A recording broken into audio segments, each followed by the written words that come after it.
Sunlight streamed through the bay window, illuminating dust motes dancing in the air, a stark contrast to the darkness gathering in my heart. Liam, my own son, stood before me, his face a mask of entitlement.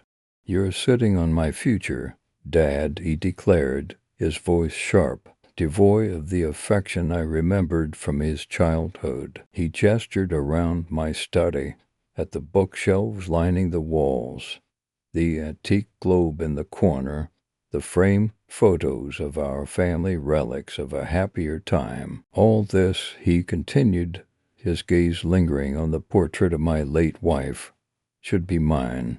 It's my birthright." I felt a chill despite the warmth of the sun. "Liam," I began, my voice trembling slightly, "this house, everything I've built, it's not just things. It's a legacy," he scoffed. "Legacy? Dad, you're talking about dusty books and old furniture. I'm talking about capital, investment, the future." Emma, Liam's wife, stood beside him, silent but radiating a chillingly similar ambition. Her perfectly manicured nails tapped impatiently against her designer handbag, a silent drumbeat of their shared greed. I tried to reason with him. "Son, I've worked my entire life for this. You know I plan to provide for you, for both of you, in due time." Liam rolled his eyes.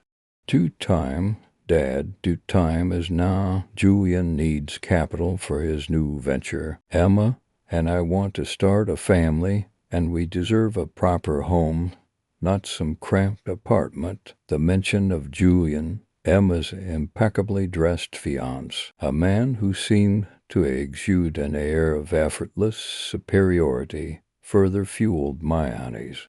"Julian's venture?" I asked, trying to keep my voice even. "The one he hasn't quite explained yet." Emma bristled. "Julian's business is his own affair. The point is, we need this. Dad, we need your resources." Their words stung, sharp and unexpected. I felt like a stranger in my own home, surrounded by people who saw me not as a father, a husband, a man who had poured his heart and soul into building a life for his family, but as an obstacle, a vault to be cracked open and emptied. "I understand you have ambitions," I said, struggling to maintain my composure. "But this is everything I have." Liam stepped closer, his voice dropping to a dangerous whisper. "It's everything you will give us. Dad, we're family. You wouldn't want anything Gunford to happen, would you?" The implied threat hung heavy in the air, suffocating me. Emma's silence was more menacing than any spoken word. She simply smiled, a thin, predatory curve of her lips. I looked at them, at the two people I had raised and loved, now standing before me like vultures circling a wounded animal. The betrayal cut deeper than any knife. "To need some time to think," I stammered, my voice barely above a whisper. Liam straightened up, the predatory glint returning to his eyes. "Of course, Dad. Take all the time you need, but remember we're family, and family takes care of each other." He placed a hand on my shoulder, a gesture that felt less like affection and more like a claim of ownership. As they turned to leave, Emma paused at the doorway, glancing back at me with an unnervingly cool gaze. "We'll be in touch, Dad," she said, her voice smooth as silk, yet sharp as broken glass. Soon the door clicked shut behind them, leaving me alone in the suffocating silence of my study. The sunlight suddenly felt cold, the dancing dust motes mocking my despair. I sank into my chair, the weight of their betrayal pressing down on me like a physical burden.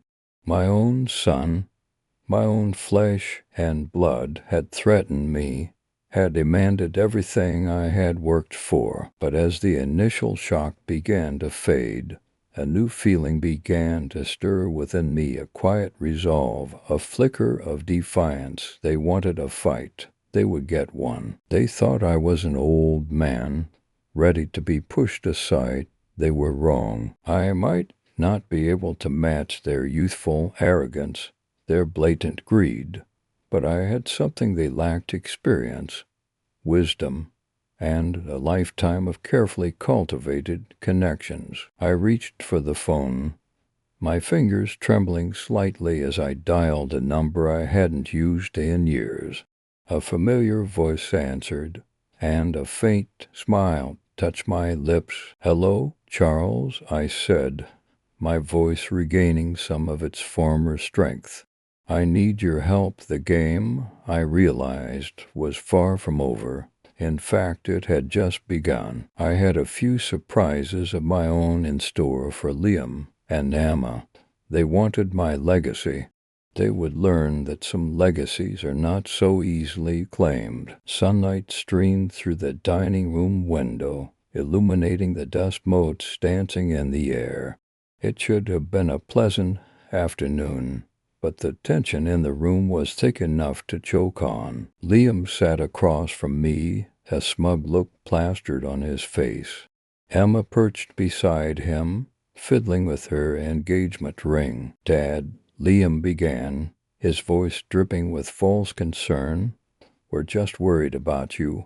He slid a document across the mahogany table towards me. "This," Emma chimed in, her voice sweet as poison, "is a new will. It simplifies things." I picked up the document. My signature, forged in a clumsy imitation of my own hand, stared back at me. It transferred everything: the house, the dealerships, everything I'd built, to Liam. "You think I'm a fool?" I asked, my voice low and steady. Liam shifted in his seat. "Dad, don't be like that. We're just trying to help." Emma patted his hand. "It's for your own good," she added, her smile not quite reaching her eyes.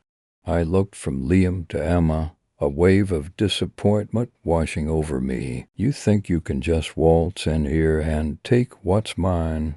My voice rose slightly, but I kept my anger in check. "Years of work, of sacrifice, and you think a piece of paper gives you the right?" Liam's smugness faltered. He opened his mouth to speak, but I cut him off. "I've seen this coming," I said, placing the forged will back on the table. "You've never understood the value of hard work, Liam. You've always expected everything to be handed to you." Emma's carefully constructed facade began to crack. "How dare you!" she hissed, her voice laced with venom. "We're just trying to secure your future."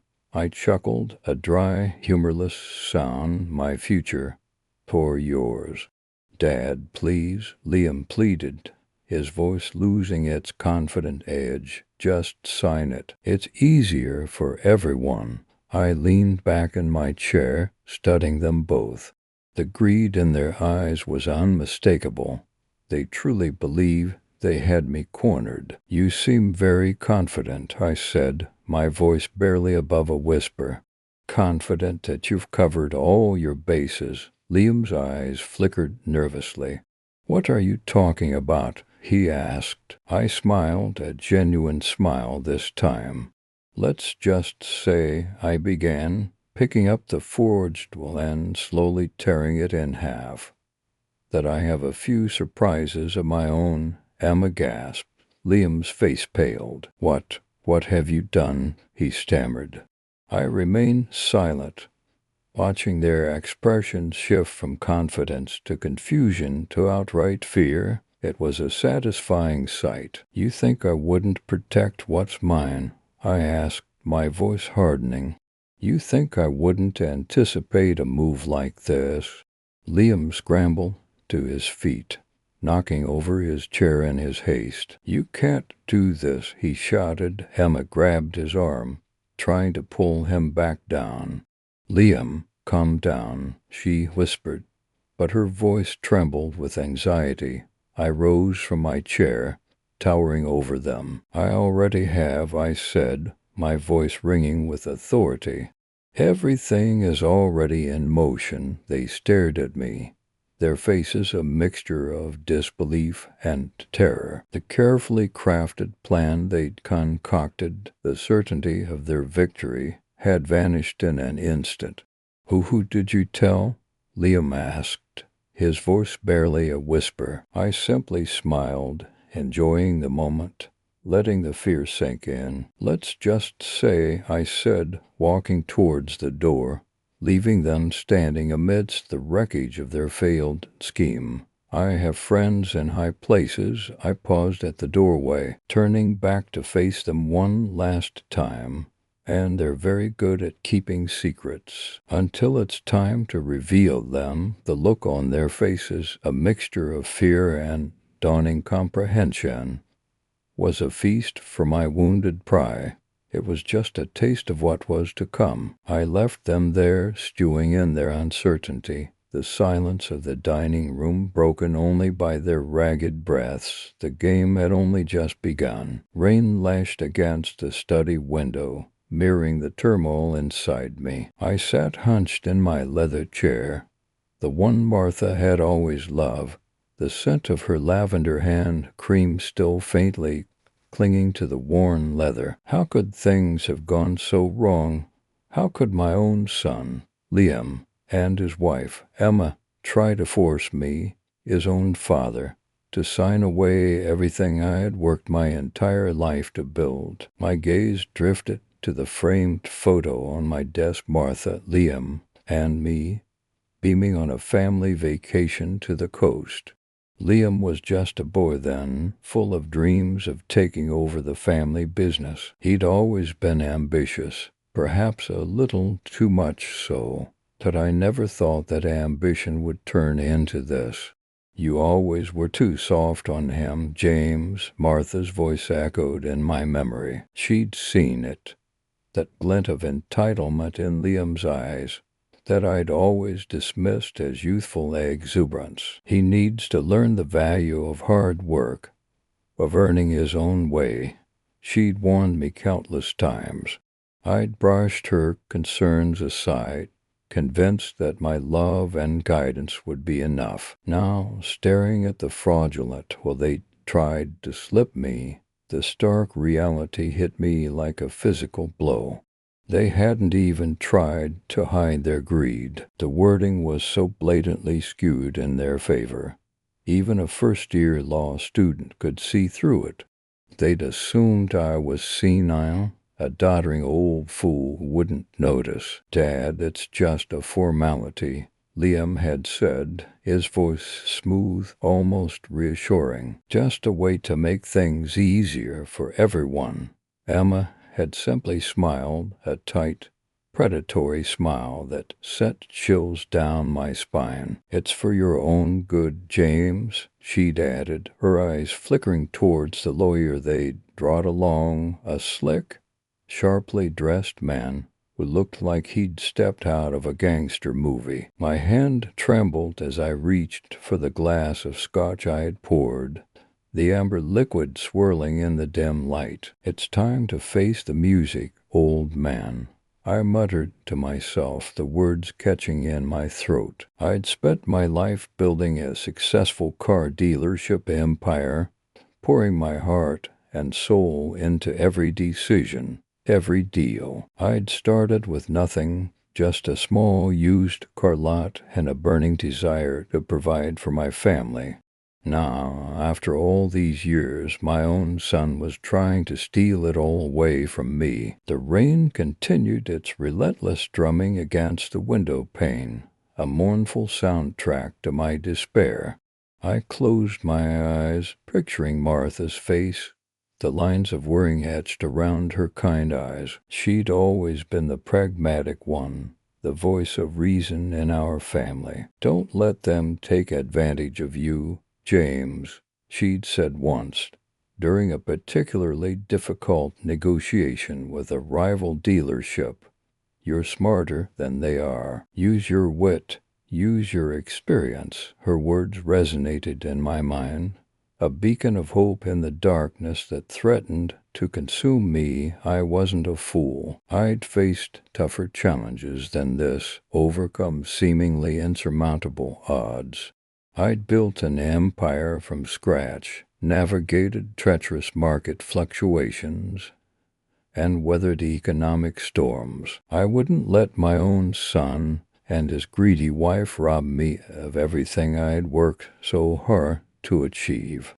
A flicker of resolve ignited within me, a small ember of defiance in the face of their betrayal. I took another sip of my scotch, the warmth spreading through my chest. Liam and Emma had underestimated me. They thought they could manipulate me, prey on my age and my love for my son. They were wrong. I knew their weaknesses, their vulnerabilities. Liam, with his history of failed business ventures, always needing a bailout, always expecting a handout. Emma, with her insatiable thirst for luxury, her constant need for validation and status. They were both driven by greed, by a desire for something they hadn't earned, and that greed would be their downfall. I opened my eyes, the rain outside finally beginning to subside. The clouds parted, revealing a sliver of the setting sun, casting a warm golden glow across the room. It was a sign, a promise of a new dawn. I wasn't defeated.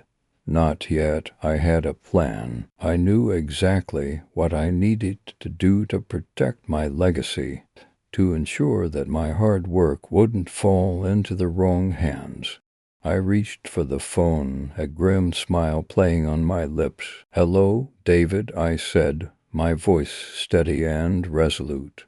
"It's time to put our plan into action." There was a long pause, then David's voice, calm and reassuring, came through the line. "I've been waiting for your call, James. Tell me everything." I took a deep breath, the weight of the past few days lifting from my shoulders. The game was far from over. In fact, it was just beginning, and I intended to win. Rain lashed against the study window, mirroring the turmoil inside me.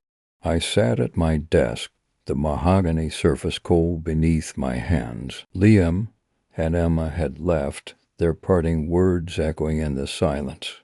"Just sign the papers, Dad. It's for the best, for the best, for their best." More like. They'd tried to pressure me into signing a new will, one that left me with virtually nothing.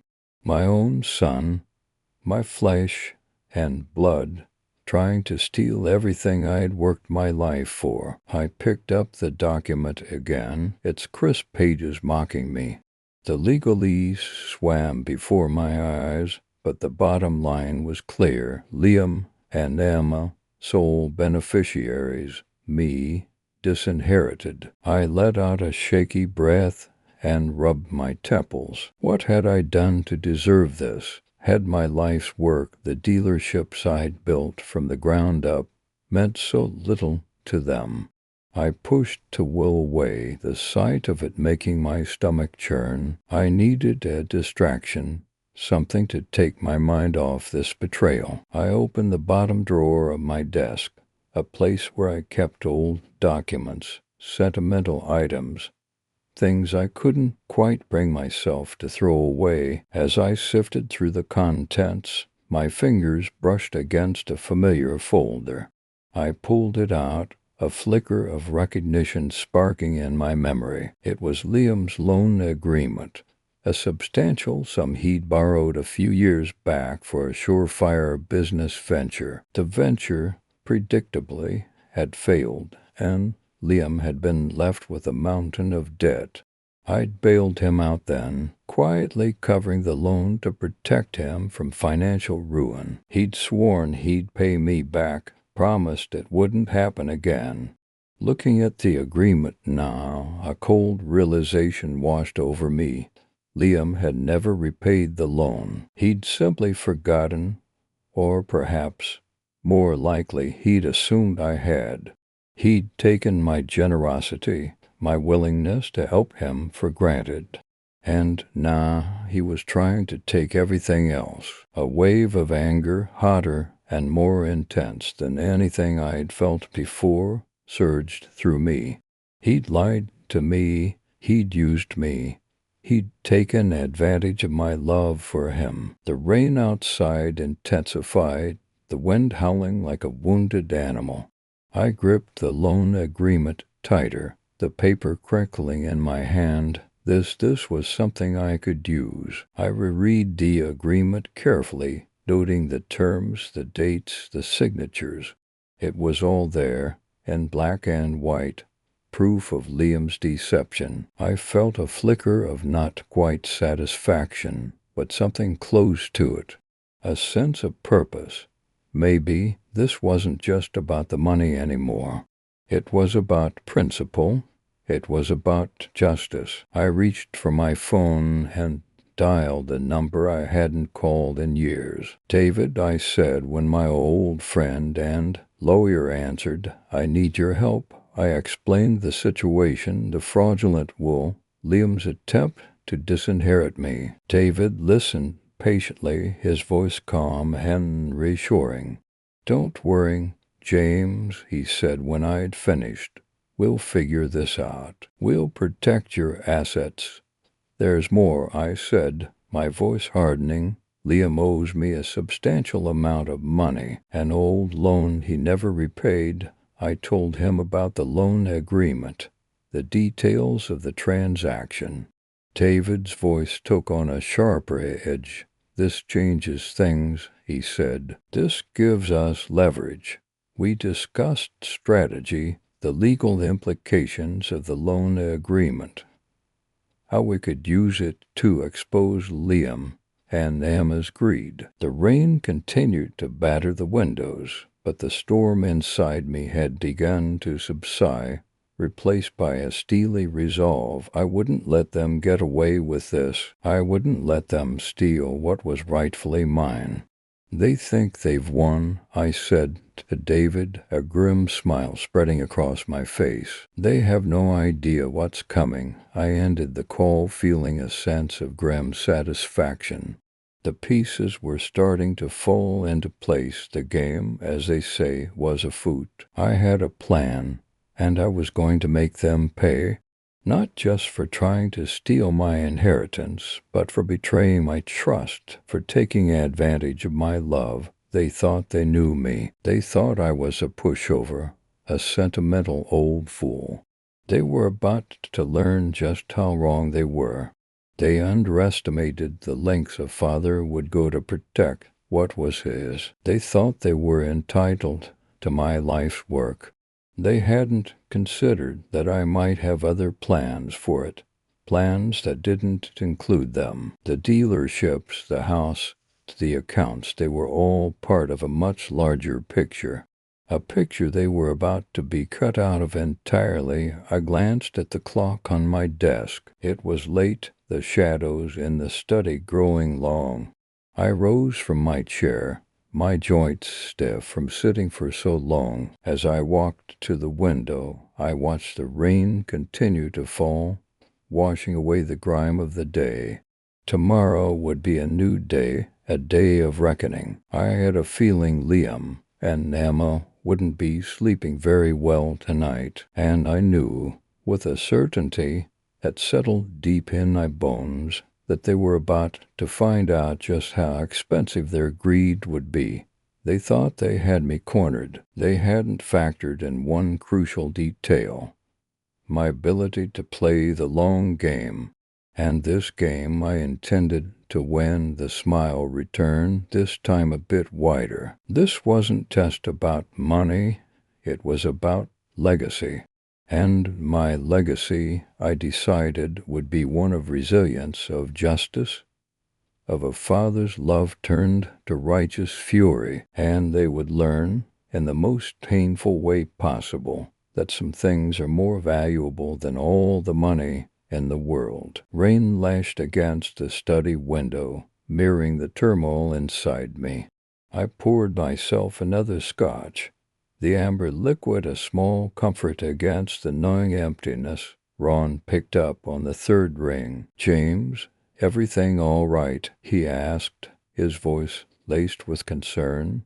"Not exactly, Ron," I admitted, my voice rougher than I intended. "I need your help." I hesitated, the words sticking in my throat. Explaining what Liam and Emma had tried to do felt like betraying my own son, even after everything that had transpired. "It's about the business, the dealerships, everything," I finally managed, my hand tightening around the glass. "Liam and Emma, they tried till I trailed off, unable to articulate the full extent of their deception. They tried to make me sign something," I said, my voice barely above a whisper. "Some kind of document. They said it was for tax purposes, some restructuring, but it was a new will." "Ron, leaving everything to them?" Ron was silent for a moment, the only sound the crackling static on the line. "James," he finally said, his voice grave, "are you sure about this?" "I saw it with my own eyes, Ron." The wording was vague, almost deliberately misleading, but the intent was clear. I took a deep breath, trying to steady my shaking hands. "They even had a notary waiting, right there in the house." I could still see the smug look on Emma's face, the barely concealed triumph in Liam's eyes. "They thought I wouldn't understand, that I was too old, too out of it." The words tasted like ash in my mouth. "Ron," I continued, my voice gaining a newfound steeliness, "I built this empire from the ground up. Every dealership, every contract, every single penny is mine, and I won't let them steal it from me. What do you want to do, James?" Ron's voice was calm, reassuring. He'd been my friend and lawyer for over 30 years. He knew me better than most. "I want to protect what's mine, Ron. I want to make sure they can't do this again." I paused, a new thought forming in my mind. "And I want to make them understand the consequences of their actions." I swirled the scotch in my glass, watching the light play on the surface. "I have an idea, Ron. It's unconventional, but I think it will work."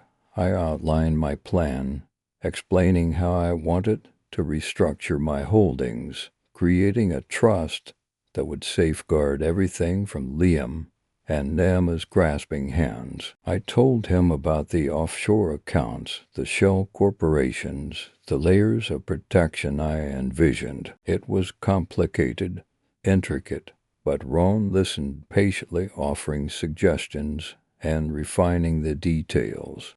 "It's risky, James," he cautioned when I was finished, "but it's legally sound, and it will certainly keep your assets out of their reach." He paused, then added, "What about Julian, Emma's fiancé? He seems like a decent young man. Have you considered involving him in this?" I shook my head, even though he couldn't see me. "No, Ron, this is a family matter. I don't want to drag Julian into it. He seems oblivious to what Emma and Liam are up to. Let's keep him out of this mess." I took another sip of scotch, the alcohol burning a path down my throat. "Besides, this is about more than just the money, Ron. It's about principle, about respect." They thought they could take advantage of me, treat me like I was nothing. "I'm going to show them that I'm still in control." Ron agreed, and we spent the next hour discussing the finer points of the plan, solidifying the strategy, ensuring every loophole was closed. By the time we hung up, the rain had stopped, and a sliver of moon peeked through the clouds. I felt a sense of calm I hadn't felt since Liam and Emma had sprung their trap. It was a long shot, this plan of mine, but I had to try. I owed it to myself, to my legacy, to everything I had worked for. I poured one last scotch, raising the glass in a silent toast. "To new beginnings," I murmured, the words echoing in the stillness of the study. The faintest hint of a smile touched my lips. Liam and Emma thought they had won. They had no idea what was coming. They thought they knew the extent of my wealth, the true scope of my resources. They were about to learn just how wrong they were. The low hum of conversation and clinking silverware filled the dimly lit steakhouse. Ron, my oldest friend and most trusted advisor, sat across from me, a concerned frown etched on his face. "James," he said, his voice low, "are you absolutely certain about what you're telling me? About Liam and Emma?" I swirled the ice in my scotch, the amber liquid reflecting the turmoil within me. "I wish I wasn't, Ron," I replied, my voice heavy with disappointment.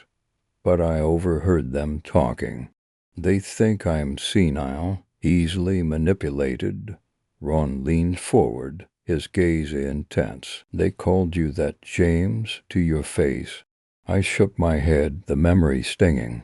"Not directly, no, but the implications were clear. They think I'm past my prime, ready to be pushed aside." I took a long sip of my drink, the burn a welcome distraction.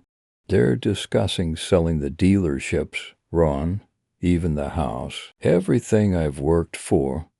Ron, a seasoned lawyer who'd navigated me through countless business deals, remained silent for a moment, absorbing the information. Then he spoke, his voice calm and measured. "James, we need to act quickly. We can't let them get away with this." I nodded, a sense of resolve hardening within me. "I know. That's why I called you." I explained to Ron the details of my plan, the seeds of which had been sown the moment I'd overheard Liam and Emma's scheming conversation. "I'll pretend to go along with their plan," I explained, my voice low and steady. "I'll let them think they're winning, but I'll be one step ahead." Ron listened intently, occasionally interjecting with a clarifying question or a suggestion. "We need to make this airtight, James," he cautioned. "They'll be looking for any loophole." "I understand," I replied. "That's why I'm leaving nothing to chance." We discussed the specifics for over an hour, mapping out each step with meticulous detail. The steak we'd ordered sat untouched, growing cold on our plates. Our focus was elsewhere, on the battle that lay ahead. "What about the company?" Ron asked, his brow furrowed. "Liam's always wanted to take over." I smiled grimly. "He can have it, on paper, at least." I explained to Ron how I plan to restructure the company, shifting the real assets and power into a separate entity, effectively leaving Liam with an empty shell. "He'll think he's finally gotten what he wants," I said, my voice laced with a hint of satisfaction. "But he'll be in for a rude awakening." "And Emma?" Ron asked, his eyes narrowing. "She's the driving force behind all this." I nodded, acknowledging her role in the unfolding drama. "She won't be left out," I assured him. "I have something special planned for her as well." I wouldn't reveal the full extent of my plan to Ron just yet. Some things were better left unsaid, savored in anticipation. "We need to be discreet," Ron reminded me. "Liam and Emma can't suspect a thing." "Don't worry," I replied, a confident glint in my eye. "They'll be too blinded by their own greed to see what's coming." We finished our discussion, solidifying the final details of our strategy. As we left the steakhouse, the cool night air felt invigorating, a stark contrast to the simmering tension inside. I dropped Ron off at his car, thanking him for his unwavering support. "Stay tight-lipped, Ron," I reminded him. "This has to be a surprise." He gave me a reassuring pat on the shoulder. You can count on me, James. Always, as I drove home, my thoughts raced with anticipation. The game was afoot, and I was finally ready to play my hand. Liam and Emma had underestimated me, dismissed me as an old man past his prime. They were about to learn a valuable lesson. Never underestimate a father's love for his legacy or his capacity for revenge. I pulled into my driveway, the familiar silhouette of my house rising before me. Soon, very soon, everything would change. I stepped out of the car, a newfound sense of purpose filling me. The battle had just begun, and I was ready to fight for what was rightfully mine. The holidays were approaching, a time for family and togetherness. This year, however, the celebrations would have a decidedly different flavor, a flavor of justice. The dim lighting of the steakhouse reflected off the polished mahogany bar, a stark contrast to the knot in my stomach. Ron, my oldest friend, sat across from me, a concerned look etched on his face. He swirled the ice in his scotch, a thoughtful frown creasing his forehead. "James," he began, his voice low, "you can't just let them walk all over you like this." I picked at my barely touched steak, the expensive cut suddenly tasteless. "I don't know what to do, Ron. They're like vultures circling a dying animal." He leaned forward, his voice barely a whisper. "You have to protect yourself, James. Liam and Emma, they clearly don't care about you, only about your money." I sighed, pushing the plate away. "Their family, Ron, my own son and his wife." He raised an eyebrow. "Family who tried to trick you into signing away your entire life's work. They don't deserve your loyalty, James. They deserve consequences." His words hit me like a punch to the gut. He was right. I had spent my life building my car dealerships, pouring my heart and soul into the business, and they thought they could just waltz in and take it all. I slammed my fist on the table, the sound echoing through the quiet restaurant. A few heads turned our way, but I didn't care. "They won't get away with this," I muttered, a new steel in my voice. Ron nodded, a flicker of approval in his eyes. "That's the spirit, James. Now, what are you going to do about it?" I took a deep breath, the anger starting to give way to a cold, hard resolve. "First," I said, "I secure everything. Lock down the accounts, change the passwords, the whole 9 yards. Ron leaned back, a small smile playing on his lips. "Good. Make it impossible for them to touch a single penny." I nodded, already mentally running through the list of accounts, properties, and assets I needed to protect. "And then," I continued, "I get a lawyer." "Absolutely," Ron agreed. "You need someone who can help you navigate this mess and make sure Liam and Emma get exactly what they deserve." Nothing. I thought about old Mr. Henderson, a sharp legal mind with a reputation for being ruthless. He handled my father's will years ago and had always impressed me with his thoroughness. "I know just the guy," I said, reaching for my phone. "He's old school, but he's tough." Ron chuckled. "Perfect. The tougher, the better." I dialed Mr. Henderson's number, a sense of anticipation building within me. It went straight to voicemail. I left a brief but urgent message, explaining the situation and asking him to call me back as soon as possible.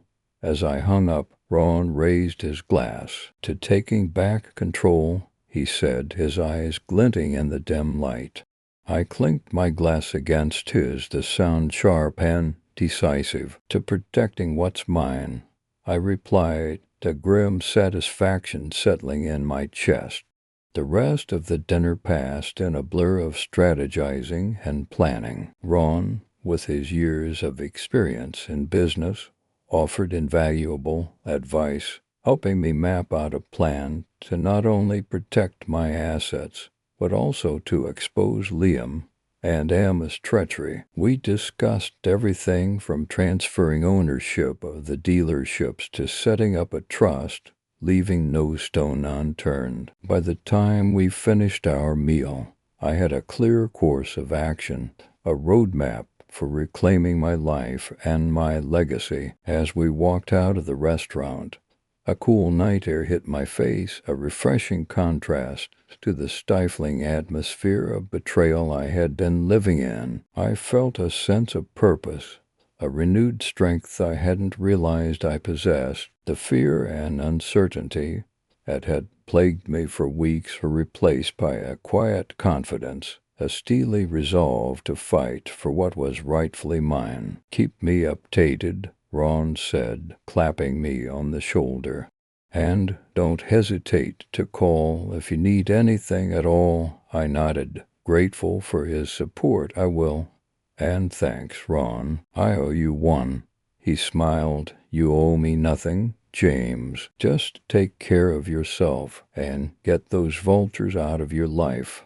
I watched him walk away, then turned and headed towards my car, the city lights blurring around me. The fight was far from over, but for the first time in a long time I felt like I had the upper hand.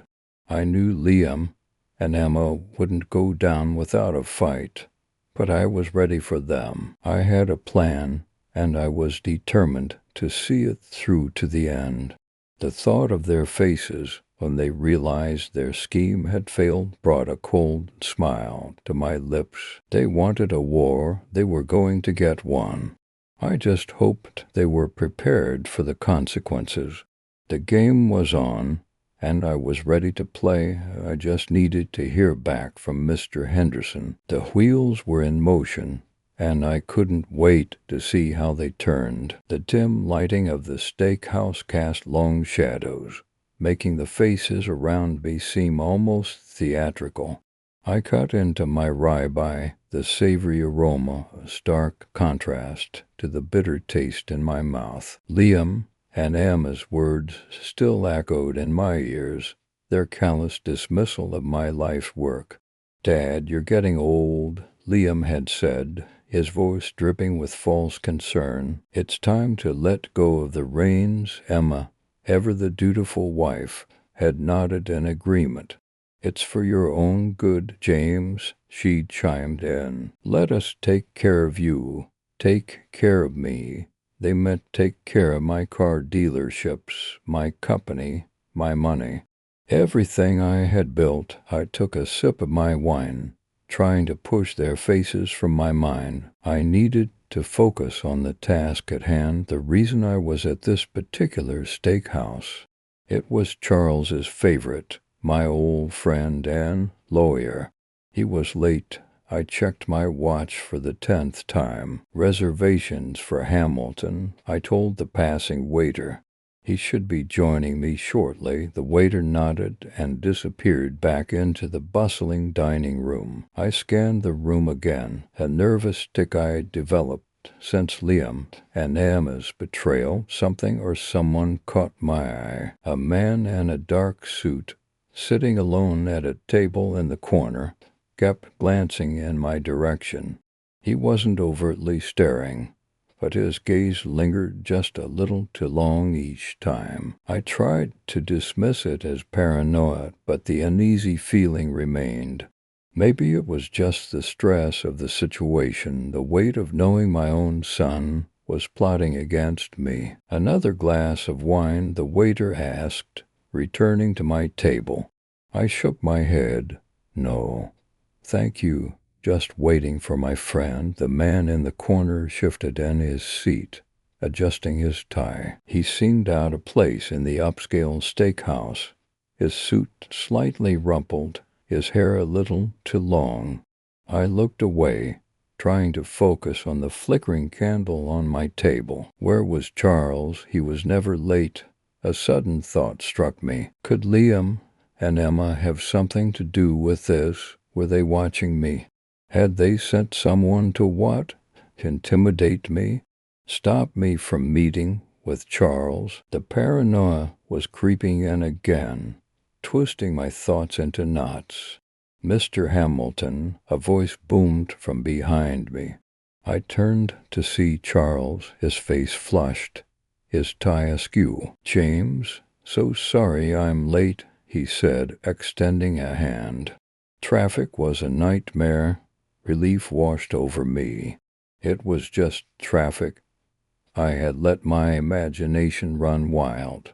"No worries, Charles. Glad you could make it." He sat down heavily, his briefcase landing on the table with a thud.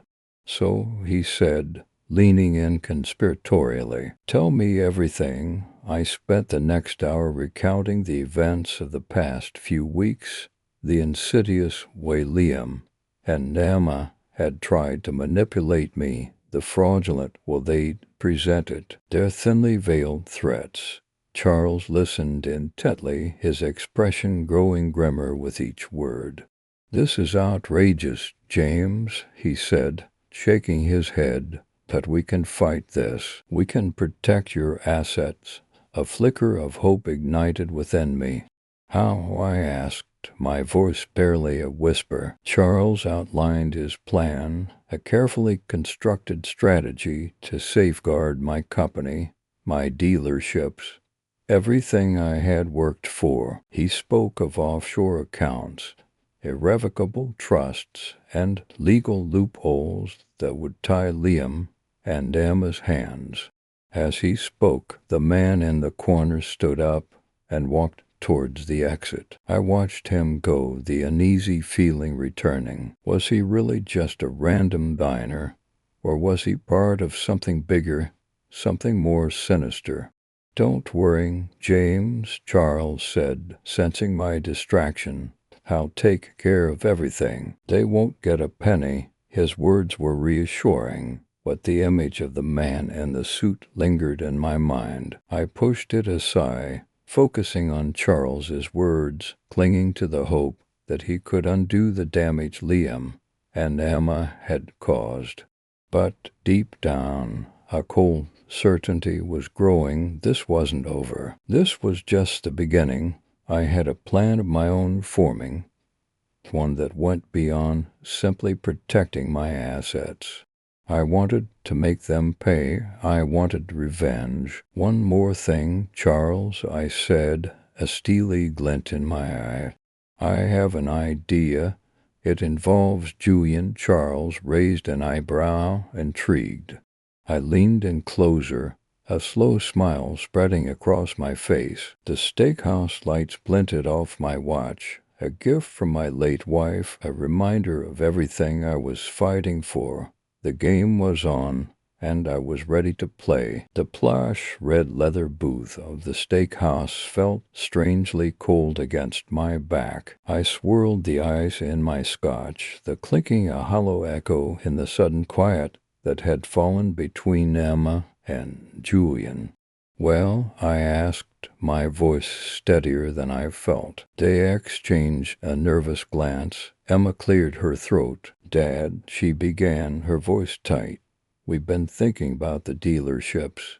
Julian nodded, adding, "It's a lot for you to manage at your age." I took a slow sip of my drink, letting the silence hang heavy in the air. "So you've said," I reply, meeting Julian's gaze. Repeatedly, Emma shifted uncomfortably. "We just want what's best for you," she insisted, her eyes darting to the hefty folder resting beside her plate. I knew what that folder contained, a revised will, one that left me with a pittance, a token gesture of their supposed concern. I'd already had my lawyer draft a new will, one they wouldn't be anticipating, one they wouldn't find so agreeable. "And what exactly is best for me, Emma?" I asked, my voice soft, but edged with steel. She hesitated, then blurted out, "For you to relax, enjoy your retirement. Let us handle the stress of the business." Julian chimed in, "We're family. We'll take care of you The words dripped with false sincerity. Family, I repeated, the word tasting like ash in my mouth. That's a word I value very highly. I paused, letting my gaze linger on the folder, and it's a word I have been deeply disappointed to see misused lately. Their smiles faltered. Good. Let them sweat. You know, I continued, casually swirling my drink again. These dealerships have been my life's work, built from the ground up, and they've been very, very good to me. I smiled thinly. Good enough to afford a certain insurance policy. You might say. Emma's eyes widened slightly. Insurance? She questioned, her voice a breathy whisper. Julian looked equally perplexed. I simply smiled, reaching into my jacket pocket. I called my lawyer earlier, I said, pulling out my phone.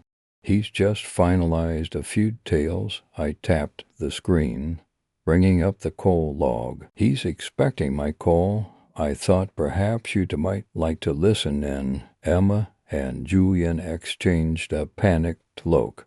Dad, what are you talking about? Emma asked, her voice rising in pitch. There's no need for lawyers. We can discuss this like adults. I raised an eyebrow. Discuss what, Emma? Your concern for my well-being? Your desire to relieve me of the burden of my successful businesses? My finger hovered over the call button. Julian cleared his throat. Look, James, he said, his tone suddenly conciliatory, maybe we move too fast. We just want to ensure your future is secure. I chuckled dryly. My future is quite secure. Julian, believe me. I pressed the call button, putting the phone on speaker. Hello, Robert. It's James. Are the documents ready?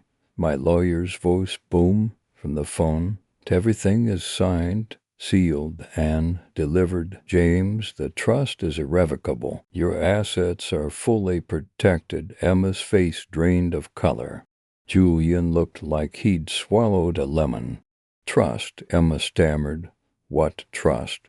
I smiled, a genuine smile this time. The one I established last week, Emma. The one that places all my assets, the dealerships, the house, everything into an irrevocable trust managed by an independent trustee. I paused, letting the information sink in. And guess what? The beneficiaries of that trust are several local charities and me future grandchildren. I watched as realization dawned on their faces. Their greed, their scheming, their blatant disregard for my wishes, it had all backfired spectacularly.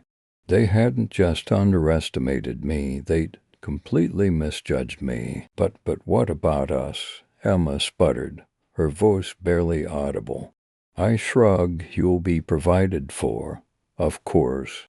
A modest monthly stipend, enough for a comfortable life. But the dealerships, the real wealth, that's going to a cause I believe in, the future. And not just any future. Emma, Julian, my grandchildren's future. Perhaps when you decide to start a family, you'll understand the true meaning of legacy. I ended the call, the silence in the booth thick with tension. Emma and Julian sat stunned, their faces a mixture of disbelief and anger. I picked up my scotch, took a final sip, and stood up. Enjoy your steak, I said, my voice calm and even. It's on me. I left the restaurant, the cool night air a welcome contrast to the stifling atmosphere I'd just escaped. As I walked toward my car, I couldn't help but smile. They thought they could outsmart me, manipulate me, steal what I'd worked my entire life to build. They were wrong, and now they would pay the price. Not in money, no, but in something far more valuable. The knowledge that their greed had cost them everything. The crisp night air hit me as I stepped out of the steakhouse, the scent of grilling meat still clinging to my clothes. "Don't think this is over, old man," Liam hissed, his voice tight with barely contained fury. "We'll be back." Emma just glared, her silence somehow more menacing than Liam's open threats. I held their gaze for a moment, a quiet defiance building within me. Let them come. I was ready. I walked towards my car, the valet hurrying forward with my keys. "Evening, Mr. Thompson." He greeted me, a polite smile on his face. I nodded, taking the keys. "Good evening." As I slipped into the driver's seat, I couldn't help but think of the conversation I'd just had with them, the raw greed in their eyes as they laid out their revised demands. They actually wanted the beach house now, on top of everything else. The audacity. I started the engine, the purr a soothing counterpoint to the turmoil churning inside me. I drove slowly, letting the cool night air wash over me, trying to calm the storm brewing within. Liam's words echoed in my mind, a constant reminder of the battle ahead. They truly believed they could bully me into submission. They thought I was a doddering old fool, easily manipulated, but they were wrong, so very wrong. I pulled up to a stoplight, the red glare reflecting off the polished hood of my car.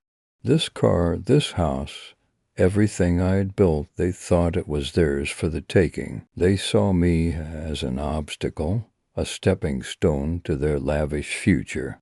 But I wouldn't be stepped on, not anymore. I'd spent my life building my business, pouring my heart and soul into every dealership, every deal. And I wouldn't let their greed tear it all down. I'd given them so much already, a comfortable life, opportunities they wouldn't have had otherwise. And this was how they repaid me, with threats and demands.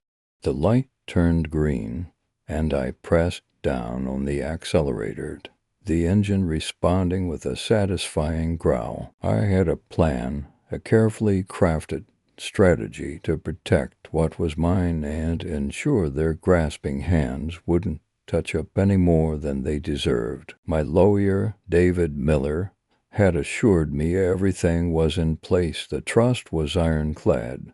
Liam and Emma wouldn't see a dime of my personal assets. Not the house, not the dealerships, nothing. They'd get a modest monthly allowance, enough to maintain their current lifestyle, but not enough to fund their extravagant dreams. And as for the company, as they so crudely referred to my life's work, it was now safely in the hands of a foundation dedicated to supporting causes I believed in: education, conservation, the arts, things that actually mattered. I smiled grimly. Let them try to wrestle control of that. They'd find themselves facing a phalanx of lawyers and a mountain of paperwork. I pulled into my driveway, the familiar sight of my home a welcome balm after the stressful encounter. As I stepped out of the car, I noticed a figure standing on my porch. It was David. "David, what are you doing here so late?" I asked, a flicker of concern passing through me. "James," he said, his voice grave, "there's been a development. A rather significant one." He paused, his gaze meeting mine. "Liam and Emma, they tried to sell one of your dealerships." My blood ran cold. They'd actually tried to sell one of my dealerships behind my back, while I was still alive. "How?" I managed to ask, my voice barely a whisper. David explained that Liam had forged my signature on some documents, attempting to transfer ownership to a shell corporation he'd set up. Luckily, the bank manager, a long-time acquaintance, had recognized something was amiss and contacted David immediately. "We caught it in time," David reassured me, "but it was a close call. This changes everything. He handed me a folder. This is the evidence we need. Forgery, fraud, attempted theft, it's all here. I took the folder, my hands trembling slightly. This was it, the proof I needed to expose their treachery, to show the world the kind of people they truly were. I looked at David, a new resolve hardening my gaze. Thank you, David. Thank you for everything. He nodded. Don't mention it, James. It's time they learned a lesson. I went inside, the folder clutched tightly in my hand. The house felt strangely quiet, the silence amplifying the storm raging within me. I walked into my study, the room where I'd spent countless hours building my empire, and now, in this very room, I would begin the process of dismantling theirs. I spread the documents out on my desk, each page a testament to their greed and deceit. The forged signature, the shell corporation, the attempted sale, it was all there, in black and white. This wasn't just about protecting my assets anymore. This was about justice. I picked up the phone and dialed a number. Hello, Detective Reynolds. I have something you need to see. The wheels were in motion. Liam and Emma's reign of terror was about to come to a screeching halt, and they had no idea what was coming. They thought they'd won. They thought they had me cornered, but they were wrong. The game had just begun, and this time I was playing to win. This Christmas, they wouldn't be celebrating in my beach house. They'd be facing the consequences of their actions, and I would finally have my peace. The muted hum of the air conditioner in the detective's office did little to cool the anxiety churning in my gut. I sat across from Mr. Henderson, a man whose calm demeanor seemed at odds with the explosive information contained within the manila folder on his desk. My hands, still clutching my briefcase, felt clammy. I still can't believe it, I said, my voice barely above a whisper. My own son and Emma. Mr. Henderson nodded sympathetically. I understand, Mr. Davies. It's a difficult situation, but you did the right thing by coming to me. He tapped the folder. This evidence is damning, to say the least. I swallowed hard. What happens now? Now, Mr. Henderson began, leaning forward. We present this to your lawyer. He'll know how best to proceed. Given the nature of the prenuptial agreement you had Julian sign, and the evidence we have of Emma's involvement in concealing Liam's debts, he paused, letting the implication hang in the air. Julian will be protected, and Liam and Emma? I asked, dreading the answer. They won't be able to touch a cent of your estate, Mr. Davies. In fact, he added, a glint in his eye, depending on how your lawyer wants to play this, they could face legal repercussions for their attempted fraud. My head swam. This was it, the culmination of weeks of agonizing uncertainty, of feeling like a stranger in my own home. The sting of Liam's words, your old Dad, it's time to let go, still echoed in my ears. The blatant disrespect, the cold calculation in Emma's eyes as she urged me to sign the revised will. I'd felt so betrayed, so utterly powerless. But now a flicker of something akin to satisfaction, perhaps even a sliver of triumph, began to warm the chill in my veins. There's one more thing, I said, remembering the flash drive tucked safely in my briefcase. This contains information about Liam's past business dealings, things he thought were buried. Mr. Henderson's eyebrows rose. Such as, he prompted, his voice laced with professional curiosity. Let's just say, I replied, a grim smile tugging at the corner of my lips. Liam's not as financially savvy as he pretends to be, and those debts he claimed were from a failed investment. They were gambling debts, large ones. I pushed the flash drive across the desk. I believe this will add weight to our case, Mr. Henderson examined the drive, a thoughtful expression on his face. This changes things, Mr. Davies. Significantly, he leaned back in his chair, a slow, knowing smile spreading across his face. This isn't just about protecting your assets anymore. This is about accountability. He picked up the phone. I'm going to call your lawyer right now. We need to strategize. As he spoke, I couldn't help but think back to the day Liam and Nama had presented me with the altered wool, their faces alight with smug anticipation. They'd thought they had me cornered, that their greed would triumph. They hadn't accounted for one thing: a father's love for his other children and his determination to protect them from those who would exploit and deceive. Listening to Mr. Henderson outline the next steps to my lawyer, a wave of relief washed over me. It wasn't just about the money, not anymore.